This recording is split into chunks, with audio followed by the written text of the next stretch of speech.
जो महाराष्ट्रभर राज्यव्यापी संप पुकारलेला आहे। या संपामध्ये महाराष्ट्र राज्य हमाल मापडी महामंडळाचे सर्व महाराष्ट्रातील केंद्र या संपामध्ये सहभागी झालेले आहे। या संपात कारण का या सरकारने जे आमचे चार कायदे काढले हे रद्द करावा। कारण की या कायद्यामुळे आमच्या माथाडी कायद्यावर मोठी आघात येण्याची शक्यता आहे। म्हणून हा कायदा रद्द करावा। दुसरे गेले आम्ही 4-5 वर्षापासून सागरी पिंपळनेर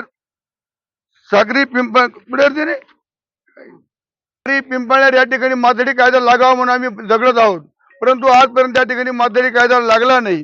दुसरी गोष्ट अशी, हा जी माथाडी कायदा आहे आमच्या गरीब कामगार कष्टकरी हमाल मापडी महिला कामगार करताना हा कायदा आहे, पण या सरकारने ह्या कायद्यावर नजर ठेवून हा कायदा मोडीत काढण्याचा प्रयत्न केलेला आहे। म्हणून ह्या कायद्याच्या विरोधात आम्ही या सरकारच्या विरोधात आम्ही आंदोलन करीत आहोत।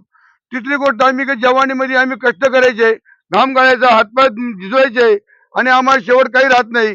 आज या ठिकाणी जो एकदा आमदार झाला त्याला 1-1 लाख रुपये पेन्शन, त्याला सगळी सवलत, परंतु आमच्या हमाल महिला कामगारांना अजिबात पेन्शन मिळेल नाही। ती पेन्शन आम्हाला मिळाली पाहिजे, ह्या आमच्या मागण्या आहे।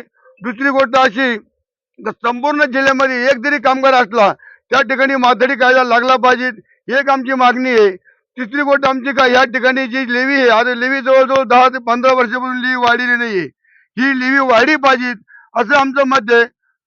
आणखीन एक गोष्ट आमची अशी, हे आम्हाला एकच कर्ज काढून घर चालू लागत, म्हणून आमचा पगार 10 तारखेच्या आसपास झाला पाहिजे। ह्या आमच्या अशा मागण्या आहे।